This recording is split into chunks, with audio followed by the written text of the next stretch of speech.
जय हिंद एस्पिरेंट्स। आप सबका स्वागत है वापस से एसएसबी क्रैक एग्जाम्स में। मेरा नाम है नवज्योति। आज हम डिस्कस करेंगे ऐसे 20 एमसीक्यू जो ह्यूमन आई और कलरफुल वर्ल्ड इस पर बेस्ड है। एनडीए एग्जाम के पॉइंट ऑफ व्यू से एक इंपॉर्टेंट टॉपिक रहता है human I and colourful world. मैं कोशिश करूंगा कि इन 20 एमसीक्यू के थ्रू आप पूरा चैप्टर रिवाइज कर लें। पहले क्वेश्चन की तरफ बढ़ते हैं। Student is not able to see the blackboard question when seated at a distance of 5 metre from the board. 5 metre दूरी पर, ये को छोटा कर लेते हैं, ठीक है। 5 मीटर दूरी पर बोर्ड से वो नहीं देख पा रहा है। The defect he is suffering from is.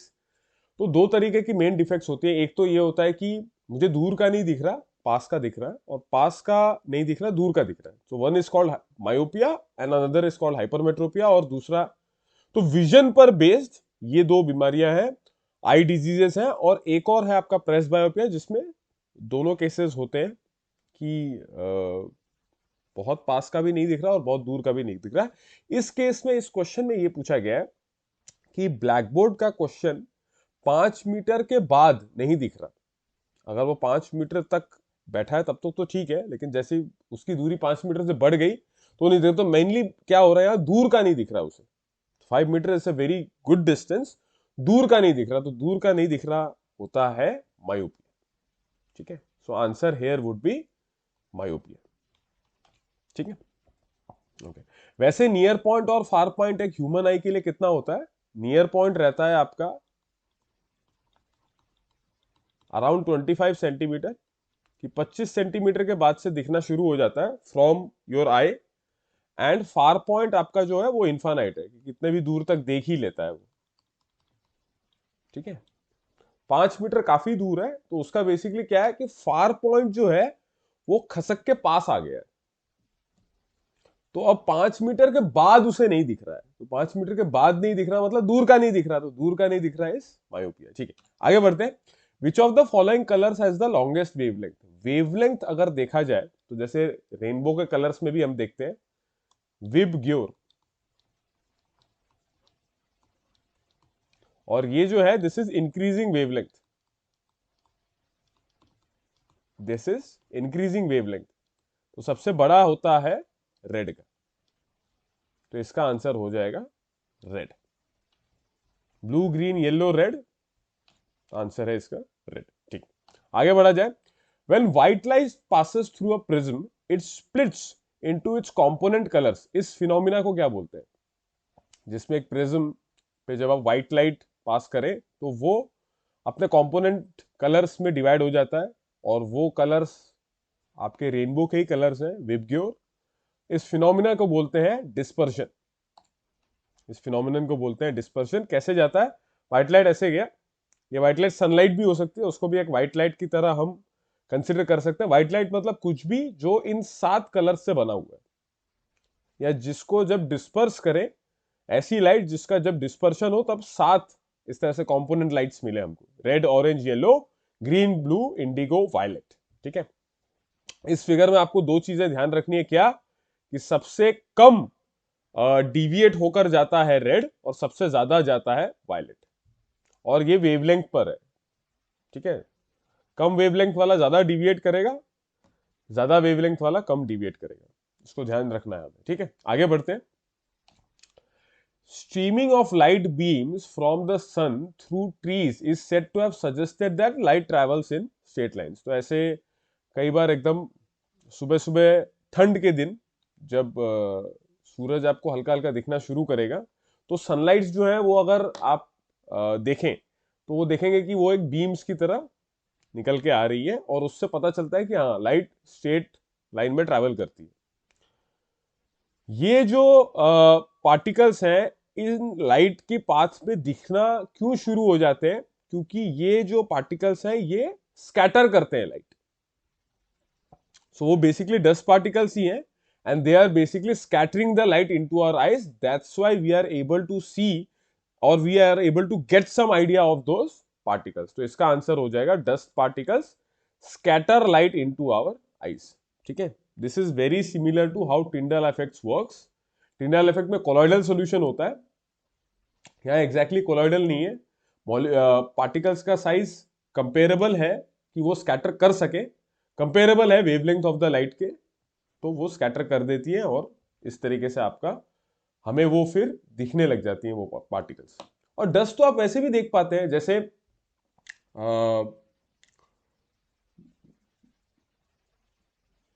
घर के किसी कमरे में अगर अंधेरा उतना नहीं है और बाहर से किसी छेद से लाइट आ रही है, सनलाइट आ रही है, तो आप डस्ट पार्टिकल्स को देख पाते हैं ना, तो वो क्या हो रहा है, वहां भी स्कैटरिंग हो रही है। ठीक है, चलिए आगे बढ़ते हैं। Dust particles in the air scatter, reflect refract ये नहीं करते, पोलराइज नहीं। दिखने के लिए पोलर, हालांकि पोलराइजेशन भी होता है, मॉलिक्यूल्स पोलराइज भी करते हैं लाइट को, यानी कि एक डायरेक्शन की ही वाइब्रेशन को अलाउ करते हैं आगे जाने में, और वो फिर इलेक्ट्रिक फील्ड वाइब्रेशंस होती है। उसमें इतना हमें डेप्थ में जाने की जरूरत नहीं है, हमें ये ध्यान रखना है कि स्कैटरिंग है जो हमें उन मॉलिक्यूल्स को दिखाता है। ठीक है, ओके। अगला question, the dispersion of light into its component by prism. तो ये क्यों हो रहा है? ये इसलिए हो रहा है क्योंकि हर कंपोनेंट अलग अलग एंगल से रिफ्रैक्ट करता है। ठीक है, रिफ्लेक्शन तो हो ही नहीं रहा, रिफ्लेक्शन तो होगा ही नहीं, क्यों? क्योंकि ग्लास के अंदर से एयर में आ रहा है, तो 100% रिफ्रैक्शन हो रहा है वहां, और सब अलग अलग एंगल से रिफ्रैक्ट करते हैं और they get deviated differently because angle of refraction अलग अलग है हर एक कलर ऑफ लाइट का।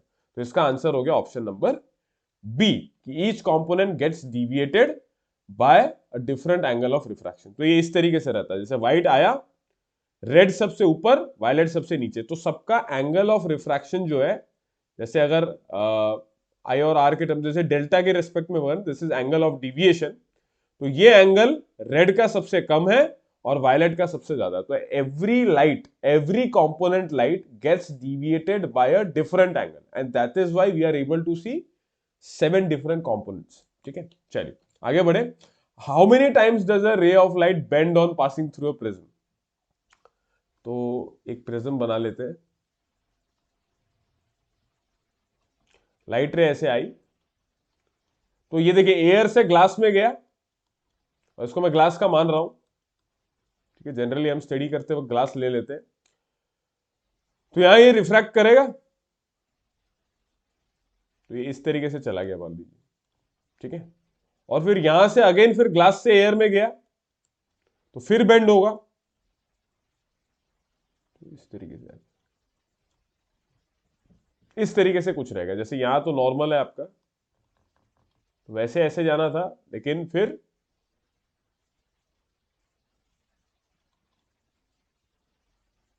हाँ, वैसे जाना ऐसे था,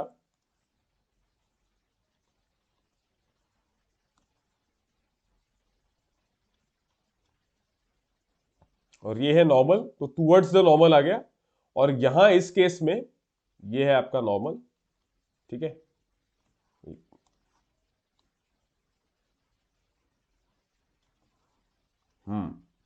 ये है नॉर्मल। अच्छा, इस केस में क्या होगा, ऐसे जाना था लेकिन अवे फ्रॉम द नॉर्मल चला जाएगा, क्योंकि पहले केस में रेयर टू डेंस जा रहा है और दूसरे में फिर डेंस टू रेयरर आ रहा है, तो अलग अलग तरीके से रिफ्रैक्ट हो रहा है। हर एक रिफ्रैक्शन पर बेंडिंग हो रही है उसकी लाइट रे की। सो कितनी बार बेंड हुआ, एक बार ये जब अंदर आया, और फिर जब प्रिज्म से बाहर गया था फिर बेंड हुआ। So this will be option number B, that is twice. 2 बार लाइट रे बेंड होती है जब वो प्रिज्म से पास होती है। ठीक है, आगे बढ़े। Which one of the following figures correctly shows the path of a ray of light through a glass prism? तो अभी हमने वही देखा, तो आप इसमें देख लीजिए कि किस ऑप्शन में, ए बी सी डी, किस डायग्राम में प्रिज्म के और लाइट रे के 2 बार बेंड हो रहा है।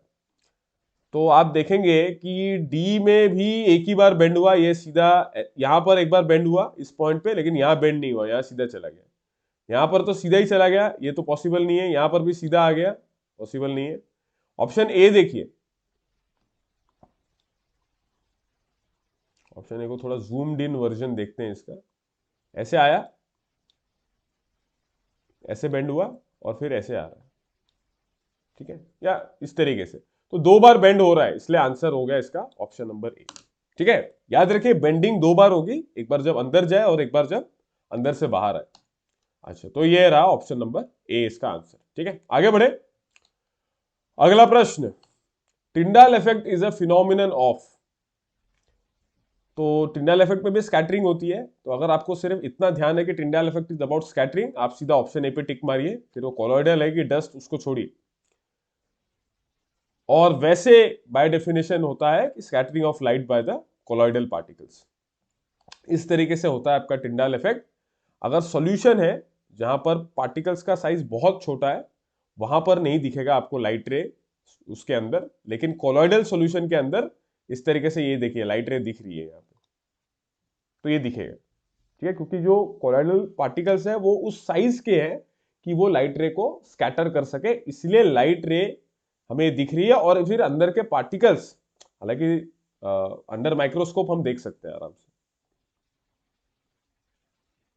हम देख पाएंगे, मतलब लाइट को वहां से पास किया और फिर माइक्रोस्कोप में अगर हम देखें तो बहुत मुश्किल नहीं होगी एक एक मॉलिक्यूल का। हालांकि साइज तो बहुत छोटा है, लेकिन फिर भी हम थोड़ा बहुत हमको एक दिखने के लिए हो जाएगा, कंपेरेबल टू सॉल्यूशन जहां बहुत छोटा साइज है और we will probably require a very high magnifying power of a microscope.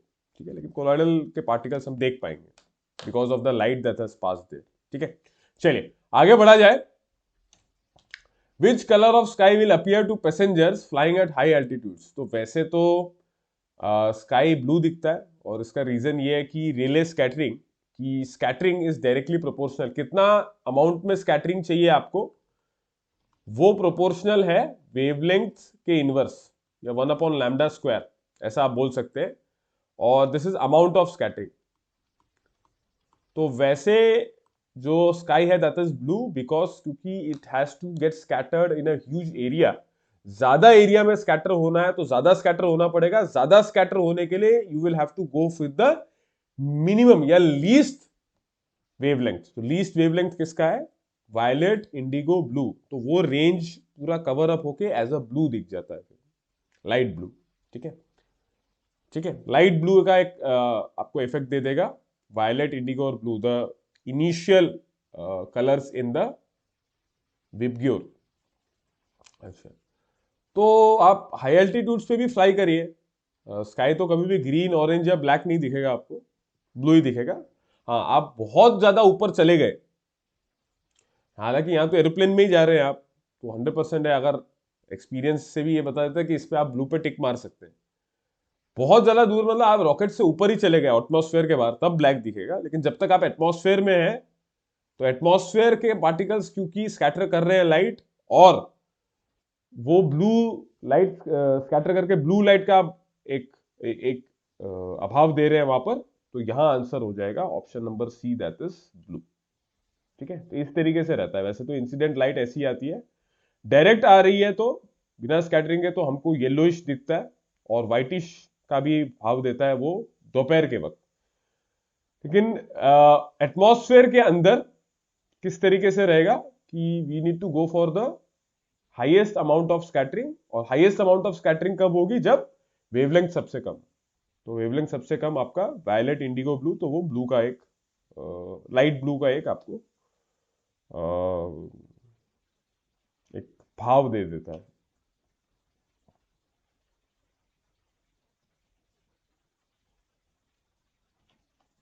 हाँ, ठीक है, okay. Humans can see objects at different distances with contrasting illuminations. तो ह्यूमंस देख सकते हैं अलग अलग डिस्टेंस की ऑब्जेक्ट्स को विद कॉन्ट्रास्टिंग इल्यूमिनेशंस। तो हम अलग अलग डिस्टेंस पर इसीलिए देख पाते हैं क्योंकि भले ही ऑब्जेक्ट डिस्टेंस चेंज हो रहा हो, मेरा जो फोकल लेंथ है वो तो अंदर जो कॉन्वेक्स लेंस है आइस के वो तो सेम है। मेरा फोकल लेंथ जो है, oh sorry, the image distance has to be the same because lens से रेटिना उतनी ही दूरी पर है। तो होता क्या है कि मेरा फोकल लेंथ एडजस्ट हो जाता है, और उसकी वजह से मैं दूर पास सारे ऑब्जेक्ट्स को एक साथ देख सकता हूं। And this thing is because what is called as accommodation of eye. Near sightedness या फार साइटेडनेस तो डिजीज का है, दैट इज मायोपिया या हाइपरमेट्रोपिया को बोलते हैं। लेकिन ये एबिलिटी आई लेंस की कि वो फोकल लेंथ अपना एडजस्ट कर ले, बाय एडजस्टिंग द कर्वेचर, ये कहलाता है अकोमोडेशन ऑफ आई। और इसी की वजह से आप अलग अलग डिस्टेंसेस पर ऑब्जेक्ट्स को बड़े आराम से देख पाते हैं। कंट्रास्टिंग इल्यूमिनेशंस, अगर ये जो दो शब्द है ये कंफ्यूज भी कर रहे हो तो भी आप ऑप्शंस के थ्रू अकोमोडेशन ऑफ आई पे टिक मार सकते हैं। ठीक है, चलिए, तो इसका आंसर रहा अकोमोडेशन ऑफ आई। आगे बढ़े। A certain person has minimum distance of distinct vision of 150 centimetre. Minimum distance 150 centimetre का है, जनरली 25 ही होता है। तो इसका मतलब जो नियर पॉइंट है वो आगे चला गया, आगे बोल दीजिए पीछे चला गया। मतलब यहां 25 सेंटीमीटर था, यहां से लेकिन दिखना शुरू हो रहा है। तो अब पास में 150 सेंटीमीटर तक मुझे कुछ नहीं दिख रहा और मुझे 25 सेंटीमीटर तक देखना है। इसका मतलब पास का नहीं दिख रहा। पास का नहीं दिख रहा मतलब कौन सी बीमारी हुई है? हाइपरमेट्रोपिया। तो इस तरीके का होता है नियर पॉइंट, इस तरीके से आपका हाइपरमेट्रोपिक आई जैसे यहां होना चाहिए था। हम्म, हाँ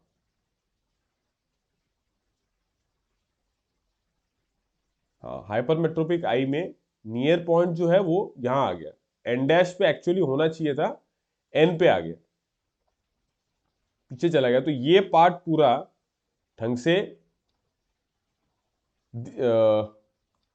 मतलब एन पॉइंट से पहले आपकी तरफ, मतलब यहां पर अगर कोई ऑब्जेक्ट है या यहां पर है या यहां पर है, ये मुझे ढंग से नहीं दिखेंगे। Only after I go beyond point N it is visible to my eyes. तो इस केस में फिर वही कन्वेक्स लेंस लगा के ताकि जल्दी कन्वर्ज हो जाए और फिर वो एक्चुअली रेटिना पे आ जाए। तो एक्चुअली रेटिना के पीछे जाके कन्वर्ज हो रहा है। ठीक है, ये होता है हाइपरमेट्रोपिक आई में। तो नियर पॉइंट का दूर चले जाना, नियर पॉइंट का दूर चले जाना इज हाइपरमेट्रोपिया, और फार पॉइंट का पास आना दैट इज मायोपिया। ठीक है, चलिए अगला प्रश्न। During the formation of rainbow dispersion of sunlight is done by. तो रेनबो के केस में भी डिस्पर्जन होता है, विबग्योर वहां भी कलर्स आते हैं, लेकिन कौन कहां पे हो रहा है, सनलाइट कहां पे डिस्पर्स हो रहा है, कौन सी चीज है एबीसीडी में से जो प्रिज्म की तरह एक्ट कर रही है ताकि वहां डिस्पर्जन हो रहा है? तो वो उसका आंसर है tiny air molecules. Air molecules में नहीं हो रहा है डिस्पर्जन, वो प्रिज्म की तरह एक्ट नहीं करते। डस्ट पार्टिकल्स ये भी नहीं है, ये सब स्कैटर करते हैं। Tiny droplets of rain water suspend in air, तो इसका आंसर ये है। वाटर, रेन वाटर के टाइनी ड्रॉपलेट्स ये बनाते हैं rainbow. They act as small prisms जिनके थ्रू सनलाइट, जो कि हम व्हाइट लाइट की तरह मान सकते हैं, उनका डिस्पर्शन होता है। 7 कलर्स में वो डिवाइड होते हैं और फिर हमें विबग्योर दिखता है। ठीक है, तो इसका आंसर हुआ tiny droplets of rain water जो हवा में सस्पेंडेड है। इसीलिए तो बारिश के होने के बाद या उस वक्त के आसपास ही आपको रेनबो दिखेगा, ब्राइट सनी डे पे नहीं दिखेगा। कहीं ना कहीं पानी का रोल है वहां पर। इवन आप वाटरफॉल के थ्रू देखें, किसी पानी के इमेज के थ्रू सनलाइट को देखें तो भी रेनबो दिखता है। तो इसका मतलब कहीं ना कहीं वाटर का एक रोल है, आइदर ग्लास और वाटर। प्रिज्म में तो हम जो स्टडी करते हैं दैट इज अंडर ग्लास, लेकिन वहां प्रिज्म कौन एक्ट कर रहा है? वाटर के ड्रॉपलेट्स। ठीक है, चलिए। Which of the following phenomena of light are involve in the formation of rainbow. तो रेनबो में क्या क्या चीजें होती है? तो इसमें रिफ्लेक्शन होता है या टोटल इंटरनल रिफ्लेक्शन होता है? 100% टोटल इंटरनल रिफ्लेक्शन या टीआईआर होता है। डिस्पर्शन तो होगा ही, उसके बिना तो हो ही नहीं सकता। ठीक है, तो एक चीज पता चल गई हमको कि टोटल इंटरनल रिफ्लेक्शन है और साथ में डिस्पर्शन। ठीक है, और फिर रिफ्रैक्शन, तो ऑप्शन नंबर बी होता है। ठीक है, डायग्राम के थ्रू समझते हैं इसको। इस तरीके से रहता है, व्हाइट लाइट आई, ये मेरा रेन ड्रॉप है, यहां पर पहले रिफ्रैक्ट हुआ और डिस्पर्स भी हुआ, एज अ प्रिज्म डिस्पर्स हुआ। यहां इस पॉइंट पे ये जो आप देख पा रहे हैं this is total internal reflection. और टोटल इंटरनल रिफ्लेक्शन कैसे हो रहा है कि जो एंगल ऑफ इंसिडेंस वहां पे क्रिएट हो रहा है that is greater than the critical angle of the medium. जो वाटर का क्रिटिकल एंगल है उससे ज्यादा है। तो उसमें क्या होता है फिर कि रिफ्रैक्शन नहीं होता, अंदर ही सेम मीडियम पे रिफ्लेक्ट कर जाता है और फिर जब बाउंड्री पे आ गया फिर यहां पर वापस रिफ्रैक्ट होगा। सो 2 टाइम्स रिफ्रैक्शन होता है। डिस्पर्जन भी यहां पर देखिए एक बार हो चुका है और एक बार टोटल इंटरनल रिफ्लेक्शन होता है। ठीक है, so refraction, dispersion and total internal reflection, ये 3 फिनोमिना रहते हैं। रिफ्लेक्शन आप नहीं बोलेंगे, क्यों? हाँ, मीडियम के अंदर है, लेकिन मोर स्पेसिफिकली अगर वहां पर ऑप्शन में टोटल इंटरनल रिफ्लेक्शन है तो हम वो ले सकते हैं। तो refraction, dispersion and total internal reflection. ठीक, अगला question. A person can not see distinctly objects kept beyond 2 metre. 2 metre के दूर वो नहीं देख पा रहा, दूर का नहीं देख पा रहा। This defect can be corrected by using a lens of power.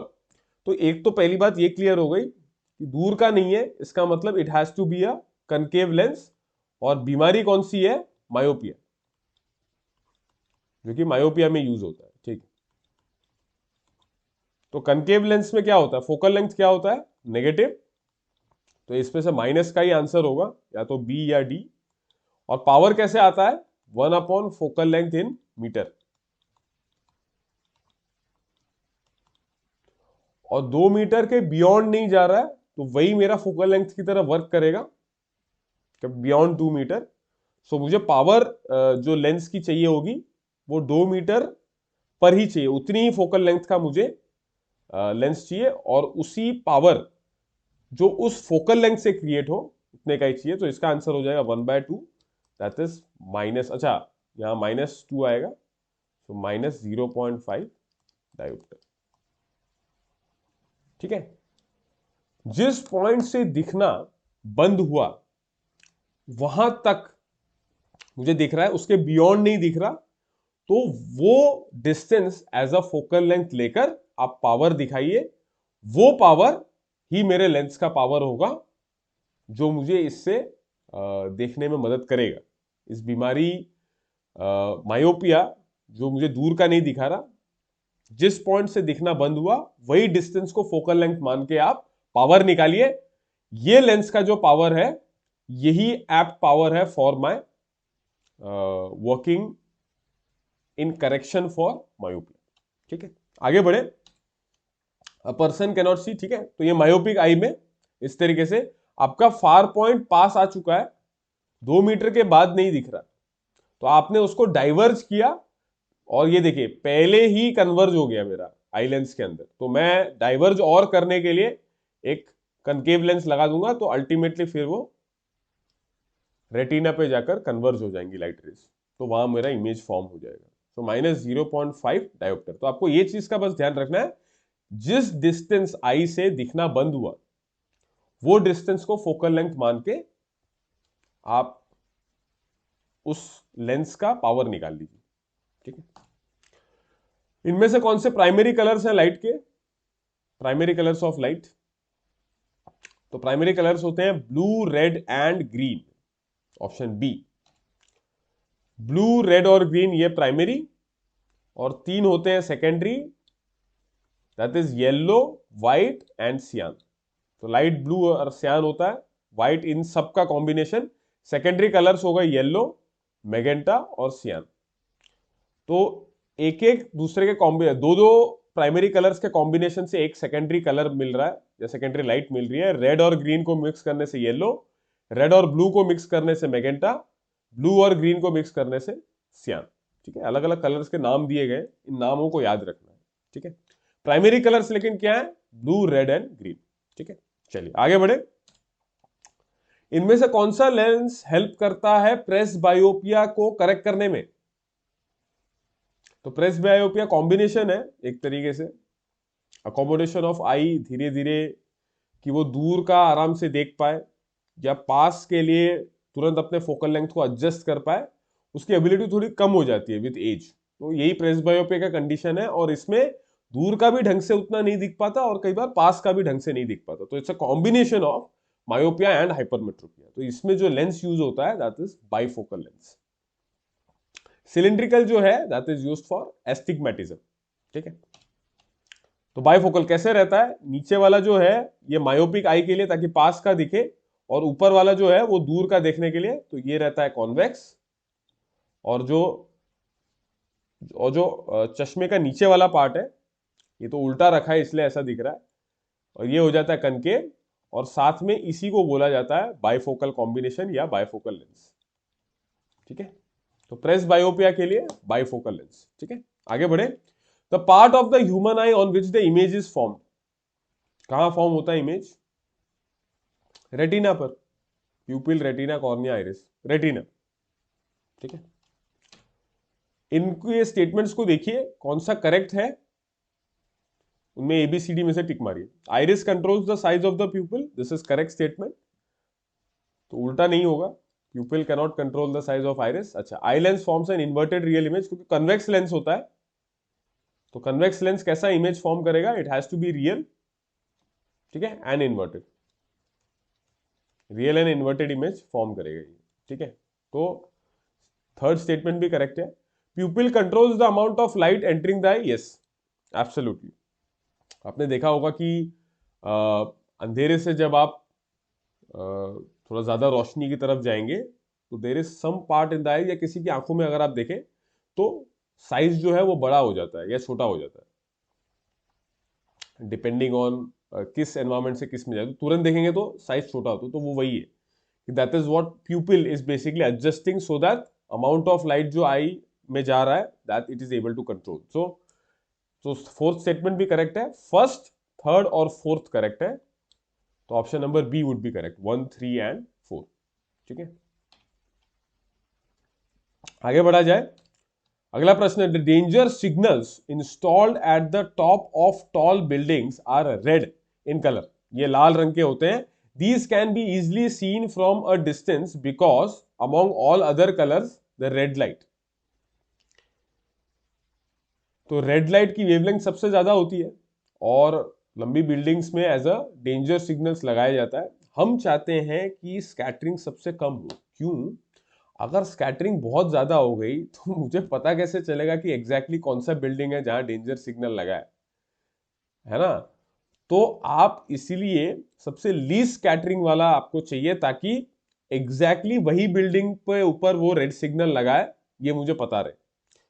तो इसके लिए स्कैटरिंग लीस्ट होनी चाहिए, तो आंसर इसका हो जाएगा option number B, the scattered the least by smoke और फॉग। क्यों? क्योंकि रेड कलर का वेवलेंथ सबसे मैक्सिमम है, और अमाउंट स्कैटरिंग का, जैसे मैंने बताया रेलेक्स स्कैटरिंग फॉर्मूला से, अमाउंट ऑफ स्कैटरिंग जो है that is inversely proportional to lambda square. तो रेड होगा तो स्कैटरिंग सबसे कम होगी, तो स्कैटरिंग सबसे कम होगी तो मुझे एग्जैक्टली पता चलेगा कि अच्छा इस बिल्डिंग के ऊपर मेरा डेंजर सिग्नल लगा है। अगर स्कैटर सारी बहुत ज्यादा हो गया तो एग्जैक्टली किस बिल्डिंग के ऊपर है मुझे कैसे पता चलेगा? So that is the reason. ठीक है, तो इसका आंसर रहा option number B, scattered the least. ठीक है, okay. What is the correct order of the structures light passes through when entering the eye? इसमें फोटो तो यही डाल दिए तो इससे तो तुरंत ही पता चल जाएगा। अच्छा, आंसर में भी ये था, ठीक है, इसको एक बार हटा देते हैं। अच्छा ठीक है, ट्राई करिए इसको। What is the correct order of structures light passes through when entering the I? Retina, प्यूपिल, cornea, lens. तो सबसे पहले कॉर्निया में आता है, यहाँ काफी रिफ्रैक्शन हो चुका होता है।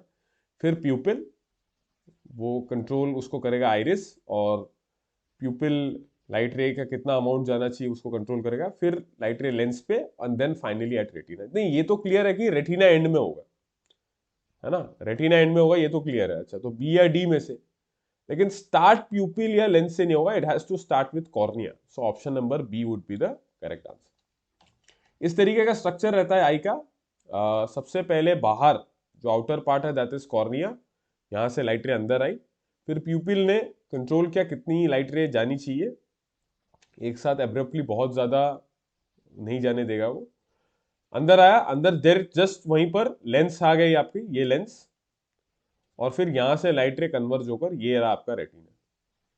ठीक है, सो कॉर्निया, प्यूपिल, लेंस, रेटिना। ठीक है, ये रहा आंसर। चलिए, ये थे कुछ 20 MCQs based on human I and colourful world. I hope आप रिवाइज कर पाए होंगे इस टॉपिक को। इसी तरीके से बने रहिए चैनल पर, और भी कंटेंट आने वाला है जो आपको एनडीए सीडीएस एग्जाम की प्रिपरेशन में बड़ा हेल्प करेगा। तो thank you so much and जय हिंद। अगर आप एक डिफेंस एस्पिरेंट हैं और SSB interview, NDA, CDS, AFCAT जैसे एग्जाम्स के लिए प्रिपेयर कर रहे हैं तो आप एसएसबी क्रैक एग्जाम्स के कोर्स को चेक करना ना भूलें। आप हमारी लर्निंग एप्लीकेशन को गूगल प्ले स्टोर से भी डाउनलोड कर सकते हैं।